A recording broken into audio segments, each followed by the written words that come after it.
2023년 1월 1일을 맞이한 지가 얼마 안 된 것 같은데 벌써 2월을 맞이합니다. 지난 한 달 동안 여러분 한번 생각해 보실까요? 우리 모임은 한 해의 활동을 올해 어떻게 활동할지를 결정을 했었고요. 그리고 정영신, 이충현님과 함께 용산참사 추념 예배를 드렸습니다. 그리고 우리 귀한 두 아기 씨앗님들의 첫 생일 축하의 자리를 가지기도 했습니다. 아시는 분은 아시겠습니다만 우리 모임 안에 칠사는 호랑이가 3명이 있는데요. 저와 조정현, 김종환 있죠. 개인적으로 저는 그 정권이 올해 들어 나이를 깎아준다고 그러고 있는데요. 저는 이 정권의 나이 깎아줌을 받아들이고 싶지 않아서 저는 50살, 이 반백년살이 해를 저는 당당히 시작을 했습니다. 올해를 저는 개인적으로 반백년 축제 기간이라고 이렇게 보내겠다고 다짐을 했습니다만 그렇게 될지는 잘 모르겠습니다. 한 달이 지나고 새로운 한 달이 시작이 됐습니다. 새로 맞이한 2월에는 우리 모임에 겨울나들이가 있고 그리고 사순절이 시작되기도 합니다. 어제는 우리의 절기상 입춘이었죠. 즉 봄이 시작이 된다는 것입니다. 지난 시간을 잘 정리하고 새로운 시간을 재미있게 맞아들이다 보면 어느덧 봄은 한 걸음 한 걸음씩 우리에게 다가와 있을 것입니다. 밤과 낮의 기온차가 매우 큽니다. 여러분 아무쪼록 모두와 여러분 모두와 그리고 연대하는 우리 이웃 모두의 몸과 마음의 하늘의 평화가 여러분께 함께 임하기를 기원하겠습니다. 우리의 모임 차원에서 아주 크게 관심을 기울이진 않았습니다만 여러분이 아마 뉴스를 통해서 많이들 아실 겁니다. 만 2년이 넘도록 매우 첨예한 우리 사회적 문제를, 그러니까 갈등을 빚어온 사건이 있습니다. 이것은 대부 이슬람 사원 건축과 그에 대한 인근 개신교인들 그리고 일부 지역 주민들의 반대와 혐오 행동입니다. 혹시 이 얘기를 여러분 들어보셨는지요? 이것은 대구에서만 벌어지는 일이어서 아마 모르는 사람이 있을 수도 있어 조금 설명을 드리도록 하겠습니다. 대구에는 경북대학교라는 굉장히 오래된 학교가 있죠. 경북대학교 부근에서 이슬람 예배 모임이 시작된 것은 지금으로부터 약 8년 전이었습니다. 대구 지역에는 여러분 성서공단이라 공단이 있고요. 그리고 경북대학교 같은 대학이 많죠. 그래서 그 공단 노동자분들과 대학 유학생들 중에 이 이슬람권에 계신 분들이 우리나라 이슬람 변변한 이슬람 사원이 없기 때문에 본인들끼리 모여가지고 하는 그런 기도처가 필요했었던 것입니다. 오랜 시간 지역 주민과 그 8년 정도를 살면서 사실은 갈등도 없었습니다. 그러나 여기에 아까 말씀드렸듯이 이제 그 주변의 인원들이 점점 생기면서 인원이 좀 늘어났고요. 그러면서 그 좁은 건물 안에, 좁은 집 안에 사람이 모일 수가 없으니까 그 집의 마당에 이제 못 들어간 사람들이 모여서 거기에서 이제 예배를 드리는 거죠. 여러분 뭐 영화나 혹시 뭐 어디서 보신 분도 있겠습니다만 그 이슬람 신자분들께서 왜 하루에 5번 메카를 향해서 절을 하시잖아요. 기도를 이렇게 외우시고, 그러니까 그런 게 이제 소리가 점차 옆집으로 이렇게 들리게 되는 상황이 생기기 시작했습니다. 작지만 모두를 위한 그런 그 모두를 이렇게 다 함께 들어갈 수 있는 그런 규모의 사원 건립이 필요했던 건 바로 이런 지역 주민에 대한 어떤 피해를 끼치지 않기 위해서 사실은 이분들이 뭐 공단 노동자고 학생분들도 얼마나 큰 돈이 있었겠어요. 근데 그럼에도 불구하고 이분들이 조그맣지만 건물을 짓고 싶다라는 염원은 사실 함께 살고자 하는 마음이 있었기 때문입니다. 대구시 전체를 통틀어서 변변한 사원 시설이 거의 없었던 바로 이것이 말씀드렸던 건립의 중요한 이유가 됐었던 것이죠. 236만 명이 훌쩍 넘는 대도시 대구에 여러분 이슬람 사원이 이슬람 예배를 드리는 시설이 몇 개가 있는 줄 아십니까? 고작 2개가 있습니다. 참고로 사원 건립이 이루어지고 있는 대구시 북구내에 있는 개신교회는 2022년 공식 통계로만 무려 28개에 이릅니다. 코로나19 초기에 문제가 됐었던 대구 신천지 종교시설은 2020년 기준으로 39개소에 이르기도 합니다. 말씀드렸던 이슬람 사원이 그 건립이 본격하게 이제 드러나기 시작하자 불과 10수미터 옆에 있는 커다란 개신교회를 중심으로 형성된 소위 주민대책위의 격렬한 반대 행동이 시작이 됐습니다. 이들은 자신들이 동네 주민이다를 자인하는 이분들은 공사장 입구를 풀어막기 시작했고 그리고 물리적 충돌을 빈번하게 야기시켰고, 그리고 공사 중지 명령을 내도록 구청을 압박했습니다. 그래서 거기에 압박을 당한 구청이 결국 공사 중지 명령을 내렸죠. 이에 대해서 지난해 대법원에서 그 구청의 중지 명령이 부당하다는 결정이 난 후 공사가 재개되었지만 지역 개신교인들과 또 집값이 떨어질 것을 염려한다는 일부 주민들에 의해 공사장 바로 앞에 돼지머리와 족발이 걸리거나 삼겹살을 굽고 돼지 수육을 삶아 보란듯이 먹어대우는 행위가 이어진 끝에 다시 공사가 중지되고 말았습니다. 여러분이 아시듯이 이슬람에서 돼지고기는 금기의 것이기 때문이죠. 이 상황을 매우 비중 있게 다뤘던 뉴욕타임즈는 한국에서 다문화주의는 왜 나쁜 단어가 되고 말았는가 라는 특집 기사를 지난해 실었었는데요. 거기에 내용에서 다음과 같은 평이 있기도 했습니다. 바로 이 사건은 한국 사회의 문화 다양성과 포용성이 그 한계를 드러낸 단적인 사건이다. 개신교는 정녕 다른 종교와 공존해서는 안 되는 것일까요?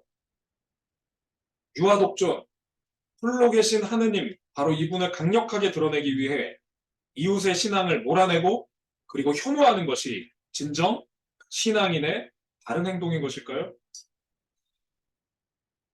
오늘 우리가 함께 읽었던 아모스서를 머릿속으로 기억해 보시기 바랍니다. 오늘 읽었던 성서 아모스서는 당대 사회가 가졌던 문제점에 대한 비판으로 가득합니다. 특히 기득권의 횡포와 종교적 범죄에 대한 증언은 아모스서에 대해 정의의 예언서라는 별칭이 붙게 했습니다. 저명한 일성서학자 에리 쨍어는 구약 성경 개론을 통해서 성경의 성서의 하나님의 진리는 사회적 공동생활의 진리에서 판정된다. 다시 말해서 특히 힘없는 이들과의 사회적 연대의 실천이 참된 의미에서 성서 속 하느님의 계시의 실증이다 라고 해석하면서 아모스서가 그 핵심의 정의를 가지고 있다라고 평가하기도 했습니다. 오늘 우리가 함께 읽은 아모스서가 말하는 종교적 문제의 핵심은 진심이 빠진 채 하느님에 대한 사랑, 하느님에 대한 신앙이라는 것이 빠진 채 행해지는 헐의 허식과 그리고 소위 선민의식, 다시 말해 야훼 하느님께서 유일하게 선택한 존재들이 바로 우리다 라고 하는 바로 그 종교적 폐쇄성, 바로 그것을 아모스서는 정면으로 문제 제기를 합니다.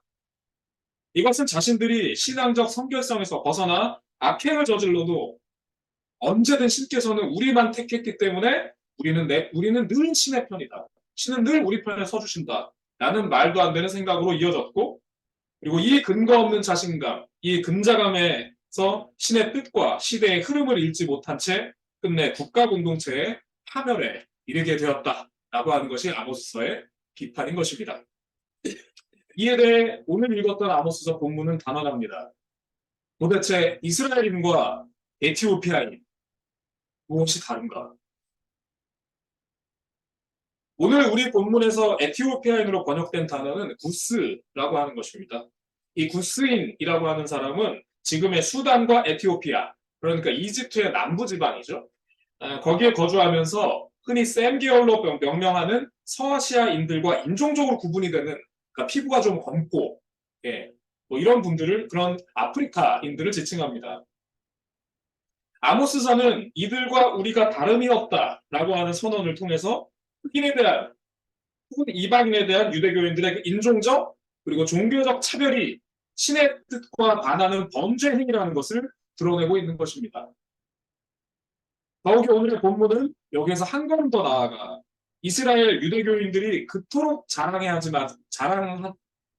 하는 이집트 탈출, 하느님께서 우리 편이 돼서 우리가 이집트를 탈출했다라고 하는 그 이야기에 대해서 여러분 오늘 읽었던 본문은 뭐라고 말합니까? 이건 역시 당시에 그이들이 혐오하는 이방인들의 역사 속에서 이런 일들이 가치가 있었다라고 하는 말로 아주 격렬하게 뒤집어 버립니다. 이스라엘을 이집트에서, 블레셋을 크레테에서, 시리아를 기르에서 이끌어내지 않았던가. 바로 이것은 다른 나라에 있었던 그런 구원의 이야기와 이들이 유일하다고 생각하는 그 이야기 똑같은 거 아니야? 라고 말하는 일갈인 것이죠. 현역한 유일신 사상에서 볼 때 이것은 가히 혁명적이라고 평할 만한 일인데요. 이 선언에 대해 일성서학자 아르투어 바이처는 1992년 아모스서 주석을 통해서 당대 신앙에 비해 매우 이 역설적인 주장이다 이것은. 그러나 이 역설이 진정으로 하느님의 본질과 부합한다 라고 하며 아모스서 이 본문을 평했습니다. 오늘의 아모스서 본문은 매우 분명하게 스스로 성스럽다, 스스로 성결하다 칭하면서 자신을, 그러면서 이웃에게 자행하는 차별과 혐오, 신앙의 이름으로 자행하는 그 말도 안 되는 혐오가 바로 멸망에 이르게 되는 범죄 행위라 단언하고 있는 것입니다. 역사적으로 볼 때 단 한 번도 패권 국가였던 적이 없었던 약소국 이스라엘, 유다의 야훼 신앙은 사실은 그 자체로 이미 역설적이고 급진적입니다. 여러분 한번 생각해 보십시오. 힘이 있는 나라는 말할 겁니다. 힘이 있으니까 우리 신이 가장 힘셉니다 라고 말하는 건 당연한 일이죠. 그런데 이스라엘과 유다는 단 한 번도 지배적인 국가였던 적이 없습니다.